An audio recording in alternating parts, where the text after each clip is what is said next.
안녕하세요. 청년 같은 열정으로 여행을 즐겨하며 그 경험과 노하우를 공유하는 심청아재입니다.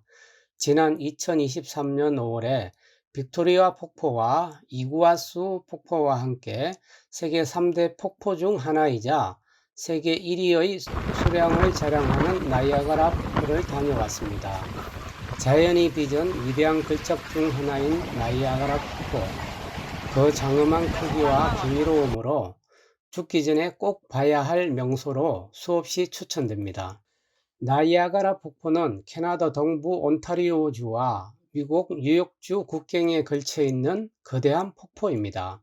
지금으로부터 1만 년 전 위스콘신 빙하에 눌려 융기된 지형과 빙하가 녹으면서 형성된 하나의 큰 폭포였습니다. 오랜 시간 침식으로 매년 1m씩 후퇴하며 현재는 3개의 폭포로 사람들을 맞이하고 있습니다. 먼 훗날 언젠가는 5대5까지 밀려 폭포는 사라지게 될 것이라고 하니 이 또한 자연의 신비입니다.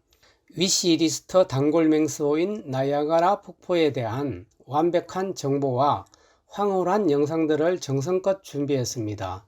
이 영상은 첫째, 나이아가라 폭포에 대한 여행 일정과 꼭 봐야 할 명소에 대한 여행 가이드와 둘째, 미국과 캐나다령 나이아가라 관광의 장단점을 비교해 본 후에 나이아가라를 즐기는 방법 3가지에 대해 차례차례 안내해 드릴 것입니다.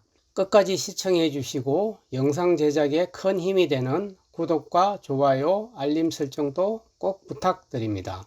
먼저 나이아가라 폭포의 위치와 여행 코스 및 꼭 봐야 할 대표 명소 3곳을 안내해 드리겠습니다. 나이아가라 폭포는 이리호와 온타리오호 중간에 흐르는 나이아가라강 중간 국경을 마주하는 미국 뉴욕주와 캐나다 온타리오주 사이에 있습니다. 방문 방법은 토론토를 경유 남하하는 코스와 뉴욕을 거쳐 북상하는 코스가 있습니다. 각자의 여행 계획에 맞게 접근하시면 될 것 같습니다. 그리고 꼭 봐야 할 대표 명소로는 미국 쪽 아메리칸 및 브라이덜 베일 폭포와 캐나다 쪽 호스슈 폭포 및 저니 비하인드 폴이 있습니다. 여행 일정은 미국령 나이아가라와 캐나다령 나이아가라 한 곳에서만 본다면 한나절로 가능합니다. 국경 다리를 건너 양쪽 풍경을 모두 관광하더라도 하루면 충분합니다. 두 번째로, 아직 여행 계획을 세우기 전 단계라면 제 설명을 꼭 참고하시어 멋지고 알찬 계획을 수립해 보십시오. 특별히 미국과 캐나다의 다른 경유지가 있다면 그 여행 동선을 따라야겠지만 출발지가 북미 밖이라면 제가 안내해 드리는 사안을 먼저 고려 후 방문지를 최종 결정하실 것을 추천합니다. 즉, 폭포 주변 호텔, 공원, 액티비티, 전망대 등 편의시설 등을 고려하셔야 합니다. 영상의 지도에 표시된 것과 같이 그 숫자와 규모 면에서 차이가 많습니다. 또한 대표 폭포들을 바라보는 시야도 미국은 측면 방향이고 캐나다는 정면과 측면 및 위에서 다양하게 바라볼 수 있다는 차이가 있습니다. 아울러 세계 최대의 강수량을 자랑하는 폭포수의 90%가 나이아가라 폭포의 심장이라 할 수 있는 호스슈 폭포로 떨어지고 나머지 10%만 아메리칸 폭포 방향으로 흐른다는 차이도 있습니다. 그런 만큼 사전 경유지가 없다면 저희 영상을 참조하여 나이아가라의 명소인 3대 폭포를 캐나다와 미국 중 어느 쪽에서 관광할지 결정하시면 됩니다. 참고로 저는 캐나다 동부 지역 여행 중이라 토론토를 경유하는 남하 코스로 나이아가라를 체험했습니다. 세 번째로, 나이아가라 폭포를 수상과 공중 및 육지에서 즐기는 3가지 방법에 대해 안내해 드리겠습니다. 먼저 수상에서 나이아가라를 즐기는 방법입니다. 보트를 타고 3곳의 대표 폭포를 차례로 관광하며 온몸으로 체험하는 보트 투어가 있습니다. 크루즈 선착장에서 캐나다 방문자를 알리는 빨간색 우의를 단체로 입고 보트에 탑승합니다. 보트는 1층 내실과 2층 옥상층으로 구분되어 원하는 위치에서 관광할 수 있도록 배려되어 있었습니다.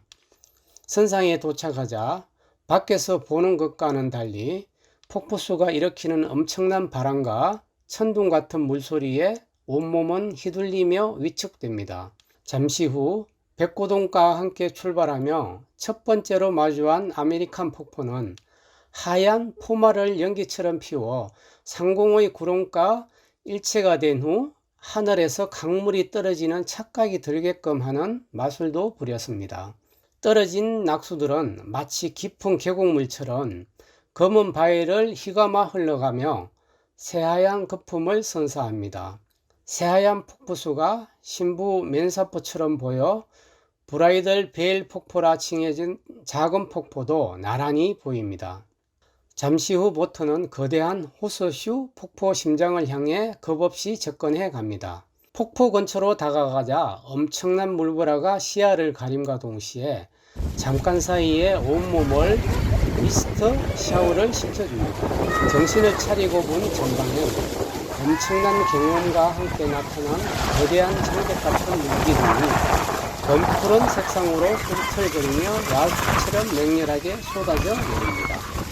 나이아가라 강물의 90%가 이곳으로 소당 7,000톤, 욕조 물통으로 환산 시 60만 통 분량이 떨어져 내리며 엄청난 포말과 거센 파도를 일으키기에 왜소한 선상에서 바라보는 여행객이 느끼는 두려움과 경외감은 여름철 A급 초강력 태풍이 지나갈 때의 강우와 바람처럼 무섭게 느껴졌습니다. 현장에서 체감하는 경외감은 그 어떤 형태로 표현할 수 없는 전율과도 같은 감동 그 자체였기에 물범벅이 되는 와중에도 모든 성선자들의 얼굴에는 한의와 기쁨으로 가득합니다. 둘째는 상공에서 나이아가라를 즐기는 방법입니다. 황홀한 보트 투어를 마치고 내려선 선착장 앞 절벽 위에는 퓨니큘러 스테이션이 있습니다.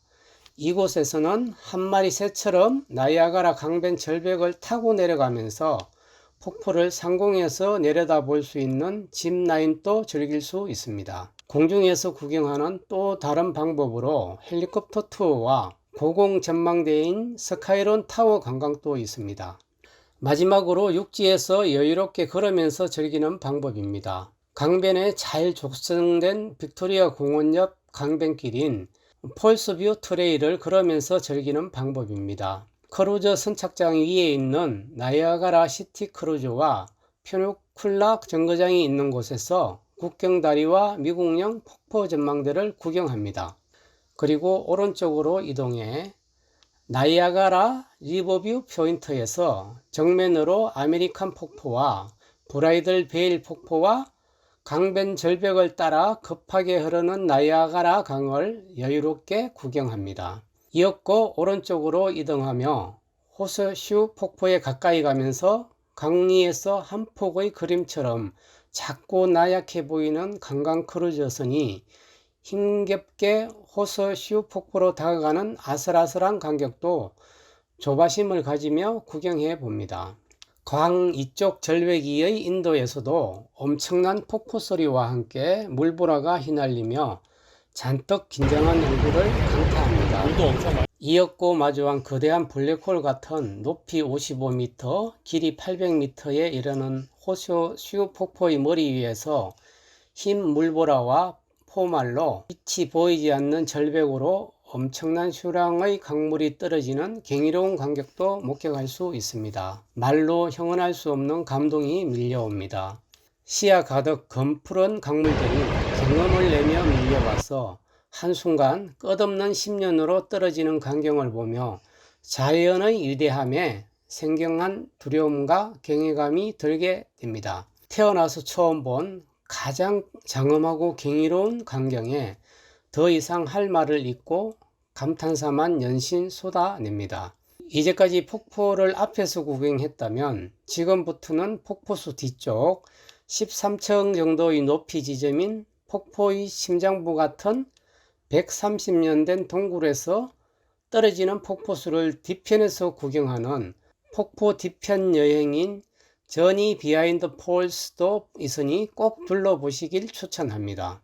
또 다른 기회를 만들어 이번에 미처 못 보고 남겨둔 미국령 나이아가라도 꼭 보고 싶습니다. 이상으로 제가 준비한 영상은 마치겠습니다. 지금까지 심청아제의 캐나다 동부관광 나이아가라 폭포 여행기였습니다. 여러분들의 여행에 많은 도움이 되었으면 좋겠습니다. 돈 안 드는 무료 기부인 구독과 좋아요, 알람 설정 잊지 않으셨죠? 끝까지 시청해 주셔서 감사합니다. 심청아제의 캐나다 여행기는 앞으로도 계속됩니다.